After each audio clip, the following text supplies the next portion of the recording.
Son los 34 migrantes de la última patera que ha llegado a las islas. Lo hacían esta misma tarde al muelle de Arguineguín, después de ser rescatados a 2,5 millas de la costa de Puerto Rico, en el sur de Gran Canaria. Otros 52 migrantes llegaban hoy en 2 pateras a Lanzarote y La Graciosa.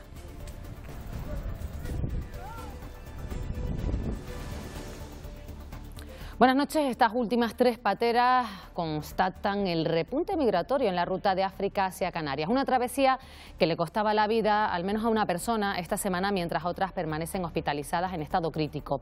Hoy la Red Canaria por los Derechos de los Migrantes ha vuelto a mostrar su rechazo, Tania Sánchez, a las actuales políticas migratorias. Sí, se han concentrado en la plaza de la feria de la capital Gran Canaria para dar visibilidad a todas esas muertes que se producen en la ruta migratoria hacia Canarias y también a las muertes que se producen en tierra. Además, quieren denunciar las políticas migratorias que se están sucediendo aquí en las islas, a las que apuntan que están vulnerando los derechos humanos. Y seguimos hablando de migración porque el diputado del Común ha invitado al eurodiputado canario Juan Fernando López Aguilar para trasladarle la preocupación ante las dimensiones del fenómeno de la migración irregular desde África hacia el archipiélago. El pacto de migraciones y asilo solo será pacto cuando el Parlamento Europeo lo adopte como legislación. Hasta entonces no será un pacto. Y el Parlamento Europeo, para adoptarlo como legislación, exige que se cumpla el mandato europeo de solidaridad vinculante y de responsabilidad compartida. Las últimas restricciones establecidas por el Gobierno de Canarias han generado algunas dudas sobre si se puede viajar o no. Bueno, pues bien, se puede viajar solo por motivos laborales, sanitarios o de vuelta al lugar de residencia en las islas con nivel 3. Hacer turismo no está dentro de esas excepciones. La cosa cambia en Semana Santa. Sí podremos hacer turismo siempre que se cuente con una prueba que demuestre que se es negativo en COVID. La hostelería en el nivel 3 se ve afectada con el cierre del interior de los locales y las terrazas solo podrán estar al 50%. Medidas para las que vuelven a adaptarse los bares y restaurantes de cara al lunes. Y con vistas a Semana Santa, como novedad, se podrán hacer envíos a domicilio hasta las 12 de la noche. También los centros deportivos y gimnasios sufrirán algunas restricciones, pero a pesar de estar en nivel 3 podrán seguir abriendo sus puertas limitando el aforo al 33% y cumpliendo con las medidas de seguridad como hasta ahora. Emotiva despedida de sus compañeros a José Antonio Bolaños, más conocido como Bola, el fundador y jefe de la ONG de salvamento George Canaria. Van a ver cómo le rendían honores. Con este sonido de las sirenas de los vehículos de emergencia y hasta 2 helicópteros dedicados al salvamento y rescate de personas desaparecidas.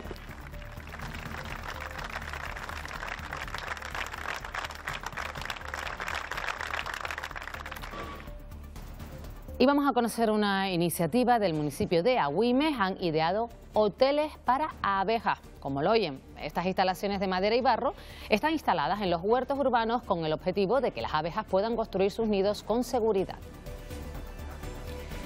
Y hoy queremos mostrarles la última joya del Parque Nacional del Teide. Es la Viola waxarensis, una variedad extremadamente rara y muy sensible. Un equipo de Radio Televisión Canaria ha subido hasta el Alto de Guajara para verlas.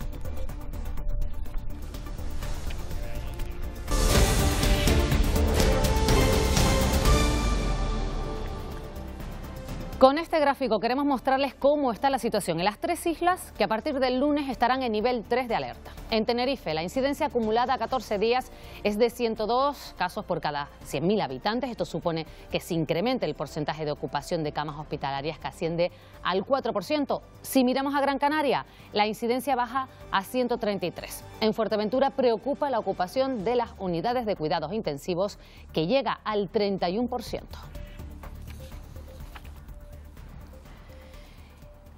Y los datos, aunque mejores que los de ayer, continúan sin ser buenos. En las últimas 24 horas se han registrado 177 nuevos contagios y un fallecimiento. Javier Hernández, cuéntanos. Sí, baja la cifra total de personas contagiadas respecto a los últimos días. Hoy son 177, 104 de los nuevos contagiados se encuentran aquí en Tenerife, 54 en Gran Canaria, 10 en Fuerteventura y 9 en la isla de Lanzarote. Es en esta última isla donde hay que lamentar al único fallecido durante las últimas 24 horas, una mujer de 72 años. Permanece estable la cifra de personas hospitalizadas en el archipiélago a causa de la COVID-19, son 303. Igualmente permanece estable la cifra de pacientes ingresados en unidades de cuidados intensivos. Son 72 personas en todo el archipiélago las que presentan en este momento un cuadro clínico grave a causa de la infección por coronavirus. Y en Fuerteventura están en alerta por la situación actual en cuanto a la pandemia. Es la primera vez que sube a semáforo rojo. Hoy las distintas instituciones de la isla han mantenido una reunión para valorar el momento que se está viviendo en la isla y han insistido en la importancia de seguir cumpliendo las medidas sanitarias y trabajar de forma coordinada. El próximo lunes Fuerteventura estará en semáforo rojo tras registrar la incidencia de contagios más alta del archipiélago. Hasta ahora nunca habíamos tenido este número de casos en la comunidad desproporcionado al mismo tiempo con el número de casos que estamos teniendo en el hospital. Una situación que ha llevado a Cabildo, ayuntamientos, sanitarios y cuerpos y fuerzas de seguridad a reforzar el trabajo en coordinación que permita reducir las posibilidades de propagación del virus. Seamos conscientes de que tenemos que cumplir los protocolos sanitarios. De momento, lo que nos recomiendan los especialistas es que en esta fase no es necesaria la activación del PEI, reforzar también la labor de vigilancia y de información. Este riesgo muy alto trae consigo restricciones que afectan a sectores como la hostelería, que tenían sus esperanzas puestas en la Semana Santa. Yo tengo una terraza con 2 mesitas, el 50% son una mesa. ¿Y yo qué hago? De alguna manera hemos estado aguantando, siguiendo a flote, reinventándonos cada vez con cada normativa nueva que sacan, pero ya esta vez... Medidas estrictas que se mantendrán al menos hasta que se reduzca el número de contagios. El consejero de Sanidad, Blas Trujillo, afirmaba que casi la totalidad de las personas que viven en residencias de mayores ya están vacunadas. Los grupos primeros, que son el grupo de mayores institucionalizados con el personal sociosanitario, también el personal sanitario de diversa índole, esos primeros grupos los tenemos vacunados a un nivel altísimo, muy por encima del 90%. Y la Consejería de Sanidad nos confirma que no se han producido contagios en las últimas 3 semanas en los mayores que viven en residencias y que casi el 100% está vacunado. Solo se ha detectado un brote en ese tiempo, fue en una residencia de Telde y todos los positivos fueron asintomáticos, es decir, se nota positivamente el efecto de la vacuna. De hecho, a partir del lunes, la Consejería comenzará a flexibilizar las medidas de seguridad en estos centros. La directora de una residencia de Santa Cruz de Tenerife nos ha manifestado la tranquilidad que le da la vacuna. Hasta la vacunación tampoco habíamos tenido ningún caso de COVID, ¿vale? Ni en residentes ni en trabajadores, pero es cierto que con la vacunación pues nos sentimos mucho más seguros. La Comunidad de Canarias tiene que acomodar la norma a la que salió del Ministerio, que efectivamente lo que pretende es flexibilizar un poco la vida en las residencias para aquellas personas que ya están vacunadas. Las últimas medidas sanitarias tomadas por el Gobierno de Canarias han generado algunas dudas sobre si se puede o no viajar. Siempre se podrá viajar si se está dentro de una de las excepciones previstas, es decir, por motivos laborales, sanitarios o de vuelta al lugar de residencia. Hacer turismo no está dentro de esas excepciones y esa duda es la que tienen muchas personas. Carlos Centurión, ¿se podrá hacer turismo entre islas en las 2 próximas semanas? Pues depende de las fechas que elijamos y de la isla donde estemos. Hay que diferenciar 2 etapas. La primera va desde el lunes 22 al jueves 25.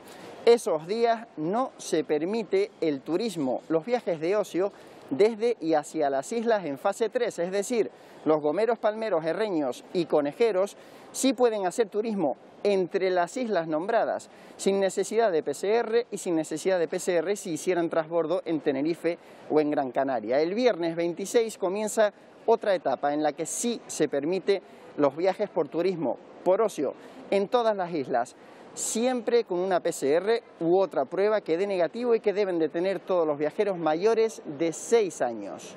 Hemos sido testigos de que no quedaba claro. Creo que la semana que entra sí se puede viajar todavía, me parece, ¿no? No, si está en Tenerife, Gran Canaria o Fuerteventura y viaja por ocio. El martes que viene podríamos viajar de Tenerife a Lanzarote a hacer turismo. Si tienes un PCR negativo, yo creo que sí. ¿Qué fue lo que yo entendí? No podremos hacerlo a partir del viernes 26. Ah, es verdad. Esos test que se nos pedirán a partir del 26 deberán hacerse en clínicas privadas, lo que ha llevado a las agencias de viajes a reclamar que el Gobierno de Canarias y el Servicio Canario de Salud tengan convenios con laboratorios para cuando se viaje a la península el costo sea gratuito y no se haga para que los residentes podamos viajar a las islas. También se pide más información para evitar cancelaciones. Explicarle muy bien a la gente en qué consisten esas medidas que se consideran inevitables. Yo creo que a lo mejor puede existir alguna cancelación, claro que sí. Bienvenido, que por lo menos se pueda viajar, aunque se someta a las personas a un test previo. Una pequeña molestia inevitable para tener turismo seguro. Locales de restauración y terrazas tendrán que adaptar de nuevo horarios y aforos en las islas con nivel 3 para poder continuar atendiendo a su clientela. Además, habrá otras novedades de cara a Semana Santa. El sector de la restauración en Gran Canaria, Tenerife y Fuerteventura vuelve a adaptar espacios y horarios para ceñirse a las nuevas medidas por la vuelta al nivel 3 de alerta sanitaria. En el nivel 3, el aforo máximo en espacios públicos o privados será de 4 personas. En la restauración podrán sentarse 4 personas por mesa, tendrán que cerrar los locales antes de las 10 de la noche, no puede servirse en el interior y en las terrazas el aforo máximo será del 50%. También hay una serie de medidas restrictivas específicas para Semana Santa. Las reuniones se podrán celebrar solo entre convivientes. Las mesas en restauración podrán sentarse 4 personas en todos los niveles y también en todos los niveles podrá servirse comida a domicilio hasta las 12 de la noche. Los locales podrán mantener sus terrazas temporales. El único municipio que las había eliminado, Las Palmas de Gran Canaria, ha vuelto a permitir su instalación, lo que supone un alivio para el sector. Las normas específicas para Semana Santa estarán en vigor desde el 26 de marzo hasta el 9 de abril. Los centros deportivos y gimnasios esta vez sí podrán abrir sus puertas a pesar del nivel 3 de las islas de Tenerife, Gran Canaria y Fuerteventura, eso sí, con límite de aforo. Los empresarios de este sector celebran la decisión de las autoridades sanitarias y se comprometen a seguir cumpliendo con las medidas de seguridad como hasta ahora. Se vieron obligados a parar su actividad el pasado mes de diciembre ante el repunte de contagios. Tenerife, Gran Canaria y Fuerteventura vuelven a nivel 3 de alerta, pero esta vez los gimnasios sí podrán abrir sus puertas, cumpliendo una serie de medidas como la regulación del aforo. Se reduce al 33% en nuestro gimnasio, pasamos a 16 personas. El tema de la higienización, de la distancia, la gente está bastante concienciada. Me llama la atención la voluntad de todo el mundo usando mascarilla. La verdad que desde aquí un aplauso a todo el mundo y ahí se ve un poco el interés, ¿no?, de que todo siga su curso. Porque para muchos usuarios se trata de una actividad esencial, más que nunca, en época de pandemia. En mi caso es genial, porque estoy haciendo un poco también de rehabilitación, así que genial. Yo pienso que el deporte no tiene nada de malo. Y estos lugares es a lo que se viene, ¿no? A practicar deporte, a llevar una vida más sana, que es lo que necesitamos en estos mismos momentos. Vamos, proveedores de salud, diría yo que nos consideramos, ¿no? En todos los sentidos, ¿no? Hay una parte de aquí también psicológica. Mi trabajo realmente aquí es entrenar a la gente, sumado a ese control de decirle a todo el mundo que usen la mascarilla pues correctamente, de asear los aparatos, etcétera, ¿no? De la limpieza del gimnasio. Pero sí la gente me lo ha puesto fácil. Porque los datos demuestran que las instalaciones deportivas siguen siendo lugares seguros, donde apenas se registra un contagio por cada 100.000 visitas. Aún así, los gimnasios han vuelto a adaptarse una vez más a las nuevas medidas de restricción que entrarán en vigor este lunes. En la vacunación está la esperanza y muchas empresas privadas han puesto sus instalaciones, medios y personal al servicio de la campaña de vacunación. Hoy la patronal ha firmado un convenio de colaboración con el Gobierno canario. Empresarios y Gobierno de Canarias se adelantan a una importante llegada de vacunas en los próximos meses. Las empresas podrán facilitar espacios y personal para una vacunación masiva. El acuerdo para hacerlo realidad se firmaba este viernes. Canarias es la quinta comunidad en sumarse. Se ponen a disposición todo lo que significa el sector privado, a los gobiernos autónomos a través de sus consejerías, para ayudar en la vacunación, para ayudar en el control de la pandemia. Cuanto más gente esté preparada para vacunar, conseguiremos el objetivo, que es, y yo creo que en Canarias es evidente, o sea, que cuanto antes todo el mundo esté vacunado, no dudéis que Canarias irá para arriba, es decir, porque la gente quiere venir. Se trata de sumar salud y economía, que es el nombre de este plan. Los empresarios han estado cediendo también material de protección y espacios y personal para realizar test o rastreos. Las empresas que colaboran reciben un sello distintivo.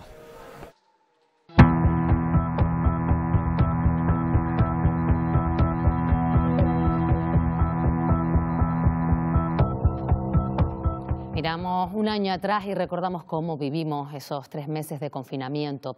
Durante ese tiempo les mostramos cómo esta pandemia llegaba a otros puntos del planeta, donde residen canarios que nos contaron su experiencia.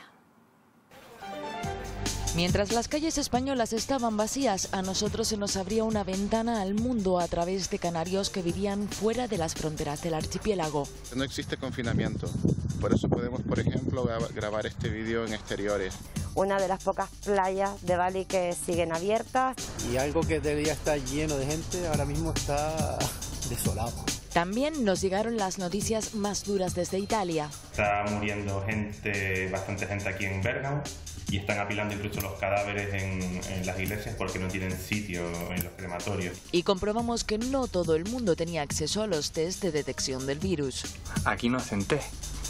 Siendo fisioterapeuta, yo y mi pareja médico, estamos poniendo en riesgo a pacientes con los que trabajamos. No hay test de depistaje de coronavirus, pero tampoco se oye decir que haya gente que muera de enfermedad pulmonar o de fiebres. Y que mientras algunos estábamos confinados, otros países con datos alarmantes vivían ajenos a la pandemia. Todos se concentran en Nueva York, que es el epicentro de Estados Unidos. Aquí todavía se permite ir a correr al parque, por ejemplo, o en bici. Algunos sufrieron miradas de recelo por ser españoles en tiempos de pandemia. A veces se me quedan mirando como español, italiano, como diciendo, estará enfermo. Y te vean también que hablas español y toparse con la luz en la cara. Nos anticiparon algunas medidas que hoy nos resultan muy familiares. Es obligatorio ahora salir con mascarilla a la calle. Se ha instaurado desde ayer un toque de queda. Los restaurantes tienen limitaciones de personas y te mida la temperatura.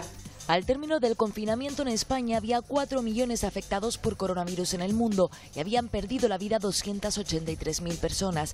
Hoy hay más de 117 millones y han muerto más de 2 millones de personas. Desciende la lista de espera de sanidad en Canarias, 42.000 personas menos en 2020, debido a una disminución de las consultas por la pandemia, según la Consejería de Sanidad. Para tratar de reducir la lista, Sanidad va a invertir en los próximos 2 años en torno a 200 millones de euros. Nosotros ya preveíamos en el presupuesto unas partidas para abordar esto, que es el no COVID, y que yo mismo les manifesté que era una de las principales preocupaciones del departamento. No es un plan de choque, es un plan estructural dentro de la Consejería para abordar esa realidad. El Parlamento se prepara para celebrar el debate de la nacionalidad tras la declaración del nivel 3 de alerta sanitaria por la pandemia. La Mesa del Parlamento, el órgano rector de la Cámara Regional, ha recomendado a los grupos parlamentarios que limiten la asistencia durante el debate a partir del próximo martes. Se ha acordado que asistan físicamente al Pleno solo los portavoces y diputados que vayan a intervenir. El resto podrá intervenir o votar de forma telemática. Los empleados públicos salen de nuevo a la calle para pedir la estabilidad en sus puestos de trabajo. Hoy han protagonizado una nueva jornada de huelga recorriendo las principales calles de Tenerife, Gran Canaria y La Palma. Una vez más, quieren que se reconozca una antigüedad que en algunos casos supera los 15 años sin pasar por un concurso de oposición. En Canarias estaremos hablando de unas 11.000 personas interinas o temporales en las administraciones públicas. Un total de 86 migrantes han llegado este viernes a Canarias en 3 embarcaciones. 52 personas lo hacían en 2 pateras que alcanzaron las costas de Lanzarote y La Graciosa. Los últimos en alcanzar el archipiélago han sido estos 34 hombres que fueron trasladados esta tarde al muelle de Arguineguín tras ser rescatados a 2,5 millas de la costa de Puerto Rico, en el sur de Gran Canaria. Todos llegaron en buen estado de salud.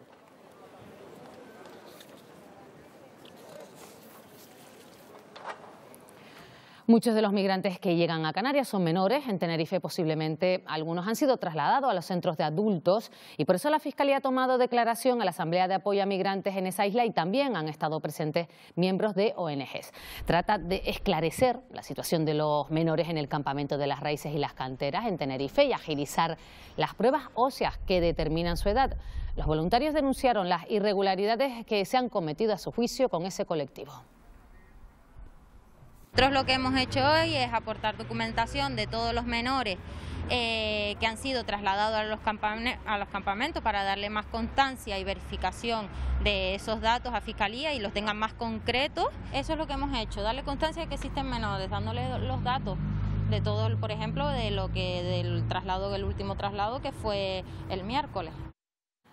Precisamente nos vamos al campamento de las Raíces para conocer la labor de los voluntarios. Un grupo de ellos son los sanitarios, 10 profesionales que atienden a una media de 70 personas al día.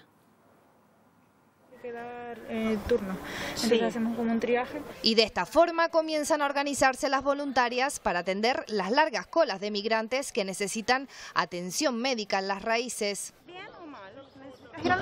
Normal. Como este chico que es uno de los 70 migrantes que atiende Rocío a diario. Estamos atendiendo tanto a gente de dentro como a gente de fuera porque nos dicen que en ACSEM todas las respuestas que son mañana. Y es que ACSEM cuenta tan solo con 10 sanitarios. Yo he estado aquí a las 7:30 de la tarde, he derivado un caso que necesita atención urgente y le han dicho al chico que se había acabado el trabajo por hoy. Y no se descarta por las condiciones en las que están posibles casos de COVID-19. Ahora hay muchísimos casos de malestar general, tos, que puede ser un posible COVID, pero es que esto yo lo llevo viendo ya desde que empezaron las lluvias y estaban ellos durmiendo en estas condiciones. Una labor que reconocen los migrantes. Bueno, doctor, bueno. Una carencia sanitaria de la que ACSEM es consciente y por eso está buscando personal. El diputado del Común ha invitado a un encuentro a los eurodiputados canarios para trasladarles la preocupación ante las dimensiones del fenómeno de la inmigración irregular desde África hacia el archipiélago. El primero en acudir a la cita ha sido Juan Fernando López Aguilar, que tiene un papel protagonista en la nueva legislación sobre crisis migratorias que se debate en el Parlamento Europeo. Juan Fernando López Aguilar es el ponente para la propuesta de reglamento que elabora en este momento el Parlamento Europeo sobre la gestión de crisis de migración y asilo. El pacto de migraciones y asilo solo será pacto cuando el Parlamento Europeo lo adopte como legislación. Hasta entonces no será un pacto.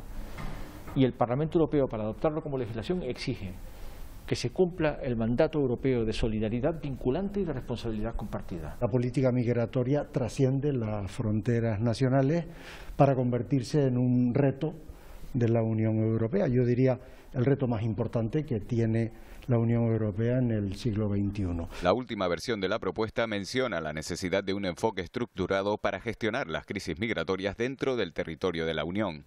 Plantea también la rápida activación de la solidaridad entre los Estados miembros para dar respuesta a situaciones como las que atraviesa Canarias. No va a ser fácil, porque hay Estados miembros con gobiernos muy insolidarios, escorados a la derecha y a la extrema derecha, con actitudes nacionalistas e insolidarias que son la negación de la razón de ser de Europa. Y habrá que doblarles el pulso. López Aguilar considera que la situación en Canarias no es aceptable ni sostenible, aunque señala la diferencia con lo ocurrido en las islas del Mediterráneo. He visitado esas situaciones y son incomparablemente, han sido de manera prolongada en el tiempo, cronificada incluso, incomparablemente peores a las que vemos en estos momentos y padecemos en estos momentos en Canarias. En Canarias no hay ningún campo de 20.000 personas. El 8% de las personas que intentan llegar a Canarias a bordo de cayucos o pateras fallecen en el intento. Hablamos de este repunte migratorio en la ruta atlántica. En las últimas semanas se ha incrementado la llegada de personas en patera a las islas. Algunas llegan a nuestras costas en muy mal estado y otras mueren en la travesía. Es por eso que la Red Canaria por los Derechos de las Personas Migrantes ha vuelto a denunciar, Tania Sánchez, las actuales políticas migratorias. Con el manifiesto ellos vienen con la muerte, nosotros respondemos con la vida. Quieren denunciar las políticas migratorias que se están sucediendo en Canarias, de las que dicen se están vulnerando los derechos humanos de los migrantes. Además, con estas concentraciones quieren dar visibilidad a todas las muertes que se producen en la ruta migratoria hacia Canarias, tanto las del mar como las que ocurren en tierra. Esta semana un migrante ha fallecido en una de esas pateras que Salvamento Marítimo ha trasladado hasta el muelle de Arguineguín. Se estima que 480 personas fallecieran el pasado año intentando alcanzar las costas canarias, según datos de ACNUR. Esta semana una persona no logró llegar con vida hasta Arguineguín. En el muelle, los servicios sanitarios confirmaron su fallecimiento. En los últimos días ha crecido el número de personas que han llegado a Canarias por vía marítima. Según cifras del Ministerio del Interior, en marzo, casi un 120% más que las llegadas en febrero. Salvamento Marítimo ha localizado a pocas millas de Lanzarote a varias barquillas en las últimas horas. En ella viajaban 9 menores y 2 mujeres, además de una decena de adultos, pero también una embarcación ha llegado por sus propios medios hasta La Graciosa. En ella viajaban 27 personas, entre ellos 8 menores y una mujer. Gran Canaria sin duda ha sido la isla con más llegadas, muchos de ellos además en malas condiciones de salud. El martes, 2 voluntarios de Cruz Roja le salvaron la vida a una niña que sigue en la UMI en estado crítico. En esa barquilla además viajaban otros 8 menores que siguen hospitalizados.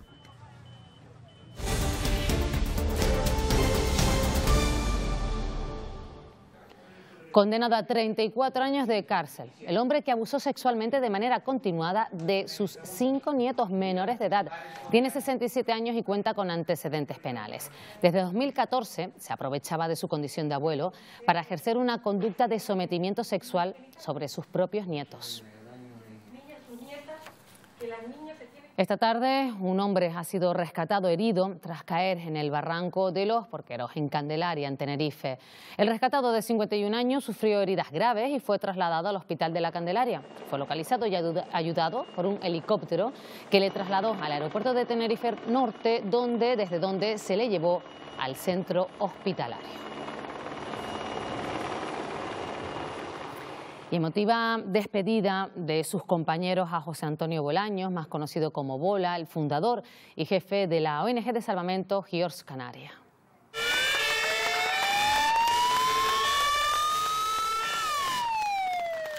Así le rendían honores esta tarde con el sonido de las sirenas de los vehículos de emergencia y hasta 2 helicópteros dedicados al salvamento y rescate de personas desaparecidas. Una caravana que partía desde el estadio de Gran Canaria se reunía poco después en el tanatorio de San Miguel, en la capital Gran Canaria, para rendirle un último homenaje. Y este mediodía eran entregadas las 6 primeras medallas al mérito de la protección civil que otorga la delegación del Gobierno en Canarias. Una de estas distinciones ha sido concedida a título colectivo a la Unidad de Seguridad de Canarias de la Infantería de Marina y las otras 5 a título individual a miembros de la Guardia Civil, Policía Nacional, al presidente de Cruz Roja en Canarias, de la ONG Oportunidades de Vida y a una de las responsables de protección civil en la delegación de Gobierno. Nos dedicamos a la inclusión social, trabajamos con familias, con menores y no tanto con el migrante, pero este año debido a la crisis migratoria que hemos tenido, pues hemos estado de lleno ayudando sin tener medios. De las 81 universidades españolas, solo 12 cumplen con la futura ley de universidades, es decir, con los requisitos que el Gobierno va a exigir para ser consideradas universidad. Entre ellas está la Universidad de La Laguna, que se ajusta a los criterios. La de Las Palmas de Gran Canaria ya trabaja para adaptarse a la nueva norma. La Universidad de La Laguna cumple con los 12 requisitos que exigirá el Ministerio para ser considerada universidad. Solo el 15% de los centros podrá continuar con su formación universitaria cuando se publique el Real Decreto que prepara el Gobierno para finales de año. Los requisitos sobre el personal docente y su temporalidad son la cuenta pendiente de la mayoría de los centros. Prácticamente toda nuestra plantilla es doctor y además cumplimos con ese ratio de que la temporalidad esté por debajo del 40%. La Universidad de La Laguna también destaca en investigación. Tenemos muchas publicaciones, dedicamos presupuesto al plan de investigación. Lo que hace diferente a la universidad es que nuestros estudiantes reciben docencia de investigadores. Aunque es necesario no bajar el nivel y hacen una solicitud al Gobierno de Canarias. La petición del incremento de presupuesto para las universidades públicas canarias y presupuesto concreto también para esa plantilla que necesitamos rejuvenecer. El resto de universidades tendrá 5 años desde la publicación del Real Decreto para adaptarse. Y en Lanzarote, en el centro del profesorado, son protagonistas estos días la sostenibilidad, la igualdad y la digitalización. El primero, un espacio fotovoltaico de 10 kilovatios de autoconsumo, compartido con la Escuela Oficial de Idiomas. El segundo, un proyecto piloto de aulas del siglo XXI, ligado a las nuevas tecnologías. Y el último, un espacio coeducativo basado en la igualdad. Nos preocupamos fundamentalmente por resolver el asunto de la pandemia que a toda la sociedad preocupa, ¿no? Y nos hemos dedicado durante meses a hacerlo y seguimos haciéndolo. Pero también significa que el resto de actividades que tiene que llevar a cabo esta consejería se siguen logrando, ¿no? Esto es un ejemplo de ello. Impulsa el Hierro es una campaña para promover las compras en el comercio local y los mercadillos de la isla. Una iniciativa que persigue apoyar el trabajo y la labor de las pequeñas empresas que han afrontado un sobreesfuerzo en la pandemia.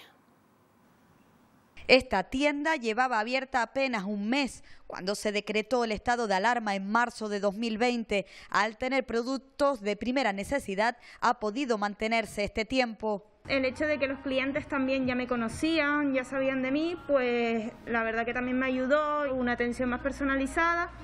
Y en contra, pues ver el hecho de reducir el horario. No pude atender en todo el horario que normalmente estoy abierta. En una isla donde precisamente las empresas pequeñas siguen sumando esfuerzos. Y para promover el consumo local en el pequeño comercio y también en los 3 mercadillos de la isla se pone en marcha esta campaña. Impulsa el Hierro con la entrega de bolsas como esta. Una iniciativa del Cabildo y los 3 ayuntamientos. Y poder reutilizarla y volverla a llevar a nuestros establecimientos, eliminar la bolsa plástica tradicional de los comercios de la isla. Yo he obsequiado varias bolsas de esas y mi hermana esta mañana también. Y a las personas le ha resultado maravillosa. Con nuevos objetivos para cuidar el medio ambiente y fidelizar clientes. En La Gomera no han querido dejar pasar la celebración del Día del Artesano y para cumplir con la normativa sanitaria actual, el Cabildo ha aprovechado las redes sociales para retransmitir en directo la elaboración de varias piezas de cestería. Un curso corto pero informativo, desde cómo limpiar y cortar una caña hasta los últimos retoques que se le dan a una cesta ya elaborada. La actividad será retransmitida en las redes sociales de Artesanía de La Gomera, así como compartida en la plataforma de venta online Llévate La Gomera. Todo ello con la finalidad de divulgar nuestros oficios y ponerlos en valor.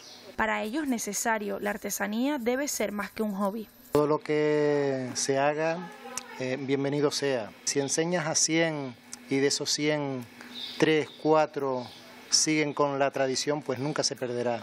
El problema es que todos los artesanos a fecha de hoy son mayores de 45, 50 años. La misma palabra lo dice, arte. La cesta dura mucho, si la cuidamos, la protegemos del agua y del sol, dura toda la vida, porque yo cuando hice mi curso en el año 88, tengo todavía cestas de ese tiempo. 19 de marzo, Día del Artesano. Gracias a las redes sociales, este taller ha podido llegar a todos los hogares, cumpliendo así con la normativa y luchando por su supervivencia. La mayoría de los alimentos dependen de la polinización. Es, como saben, el proceso de fecundación de las flores que da lugar a los frutos y semillas. Una especie fundamental para esta labor son las abejas que, sin embargo, están en peligro de extinción. En Agüimes han puesto en marcha una iniciativa para favorecer su reproducción, hoteles de abejas. En estas instalaciones de madera y barro, las abejas solitarias que pululen por el municipio de Agüimes podrán construir sus nidos con seguridad. Un lugar para poder reproducirse y aporten beneficio a los huertos. Principalmente pues albergar, por ejemplo, crisopa, que es una especie de mosca, o abejas solitarias, mariquitas que van a combatir plagas como el pulgón, la mosca blanca y también van a polinizar tu huerto. Esta primera experiencia se ha llevado a cabo en huertos comunitarios donde los vecinos cosechan frutas y verduras. La polinización natural de las especies permitirá un producto mucho más sostenible y mucho más ecológico. Acciones como el uso de pesticidas y la agricultura extensiva están acabando con las abejas que, según las sociedades naturalistas, son los animales más valiosos del planeta. De su labor de polinización dependen más de 250.000 especies de plantas y también insectos, aves y mamíferos que se alimentan de frutos y semillas. Un equipo de esta casa ha subido hoy hasta el Alto de Guajara para conocer la última joya con la que nos ha sorprendido el Parque Nacional del Teide. Es la Viola waxarensis. Es una variedad extremadamente rara y muy sensible. Su población es de unos 2.600 ejemplares y para llegar hasta ella han tenido que ascender a más de 2.700 metros de altitud. Sus descubridores han sido el botánico Manuel Marrero y el coordinador del Parque Nacional del Teide, José Luis Esquivel. A pesar de que el parque se declaró en el año 54, pasan muchos años, todavía siguen descubriéndose cosas interesantes, ¿no? Y obviamente un desafío porque estamos ante una especie que necesita medidas de conservación importantes, ¿no? El gran problema del cambio climático, que no sabemos cómo puede afectar a esta especie. Si es muy sensible, tenderá a subir, pero no queda mucho hacia donde subir. Y a esta hora les invitamos a degustar un auténtico gofio escaldado palmero. Se trata de uno de los platos imprescindibles en su gastronomía y aunque parezca muy básico, existen innumerables formas para prepararlo.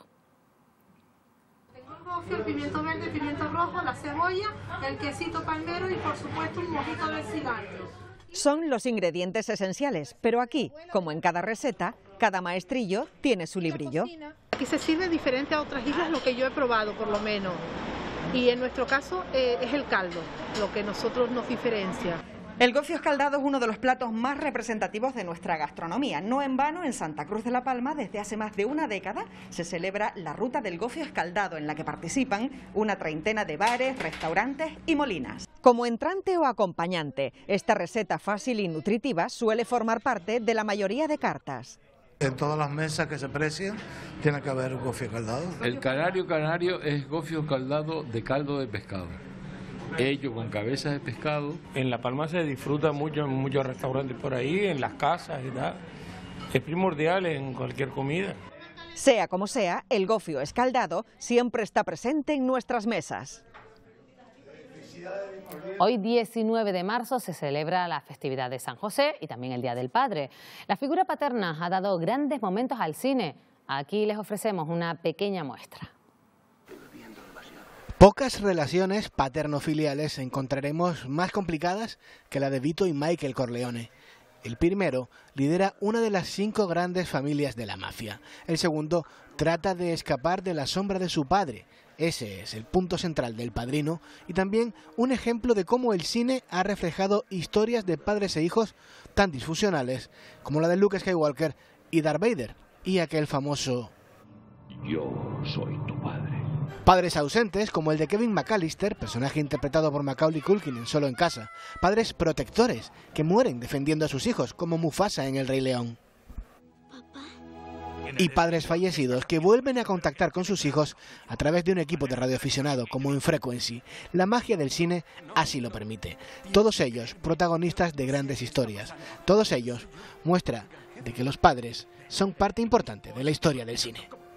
Como toques a mi hijo, te persigo. Solo un 2% de la programación de música sinfónica está firmada por mujeres en España. Es un dato que nos muestra la escasa representación de la mujer en el mundo de la música. De esta idea nació el proyecto de Pilar Rodríguez, de crear una banda sinfónica solo de mujeres. Es la protagonista de Canarias Escultura este sábado. Existen referencias de mujeres compositoras desde el 600 a.C., como es el caso de Safo. Sin embargo, la carrera de músicas, compositoras y directoras ha estado llena de obstáculos. Quiere dirigir orquestas.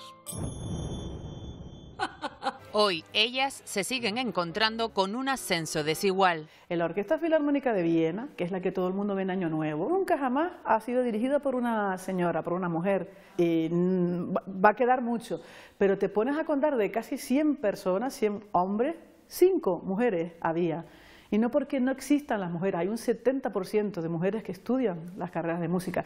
Pilar se propuso romper esa inercia y así creó la Gran Canarias Women Band, una banda sinfónica que desde 2016 crea e interpreta solo con mujeres. La que hace las partituras, como la archivera, como la administrativa, como la que directora, fuéramos mujeres, porque quería demostrar que en todos los ámbitos hay desigualdad y no hay visibilidad. Una realidad que dentro de la música se da en todos los ámbitos. Al principio yo entregaba tarjetas, lo típico para los locales que me llamaran y tal. Entonces, a lo mejor alguno la recogía, pero decía, así mirándome de arriba abajo, ¿tú eres mujer? DJ. Sobre lo que queda por hacer y lo que están consiguiendo nos hablará este sábado Pilar Rodríguez a partir de las 2:10 en Canarias Escultura. Mañana damos la bienvenida a la primavera con abrigo e incluso paraguas. Victorio Pérez, buenas noches. Y el domingo lluvias por el norte, ¿no? Pues sí, Pilar, pero ojo, serán lluvias débiles en el norte de las islas más montañosas y también ese frío que han sentido estos días vecinos y vecinas de medianías y cumbres, pues va a bajar un poquito y lo van a sentir también en las zonas de costa. La máxima apenas superará los 21 o los 22 grados. Ya mañana vamos a tener abundante nubosidad baja por la tarde y también en el norte. En el resto de Canarias ya lo están viendo, especialmente en las zonas del sur, el cielo prácticamente despejado. Ojo si van a ir a la playa este fin de semana, ahí por el sur, porque las olas van a estar entre 1 y 2,5 metros de altura. Ampliamos todo después de los deportes y en una hora menos vamos precisamente a hacer balance de este invierno generoso en lluvias, porque mañana damos la bienvenida a la primavera. Feliz inicio de primavera, compañeros. Hasta ahora. Igualmente a los compañeros de una hora menos. Enseguida estamos con ellos, pero antes en los deportes, esta vez no tenemos que esperar al fin de semana para ver qué hacen nuestros representantes en segunda, porque en estos momentos Daniel Álvarez juega la Unión Deportiva Las Palmas. Sí, Pilar, los amarillos reciben desde las 8 al Girona, un partido trascendental para ver sus opciones de aquí a final de temporada. El domingo juega el Tenerife. Y también hoy, cita especial en motor, porque mañana se abre la temporada de rallies de asfalto con el Villa de Santa Brígida, que este viernes ha celebrado las verificaciones y la ceremonia de salida. Toñi Ponce, Emma Falcón e Iván Armas están entre los favoritos. El Perfumerías Avenida, en el que militan las canarias Leonor Rodríguez, Maite Cazorla y Umi Diallo, logró esta tarde clasificarse para la Final Four de la Euroliga. Les bastaba con perder de menos de 8, pero ganaron al Spar Girona y lucharán por el título continental a mediados de abril.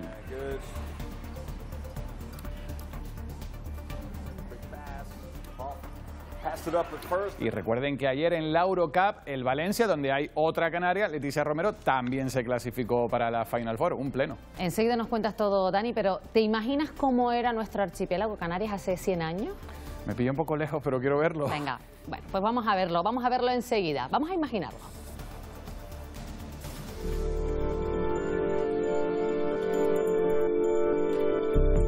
Esto es un adelanto de las imágenes que la Filmoteca Canaria proyectará la semana que viene en Lanzarote. Escenas de la vida en las islas filmadas por la prestigiosa compañía norteamericana Fox en 1925, entre las que se incluyen imágenes profesionales, las imágenes profesionales más antiguas que se han localizado de la isla conejera. El acceso a los 2 pases es gratuito, si bien será necesario retirar las invitaciones en la web de Cultura del Cabildo Insular. Nos despedimos deseándoles un buen fin de semana. Gracias por acompañarnos.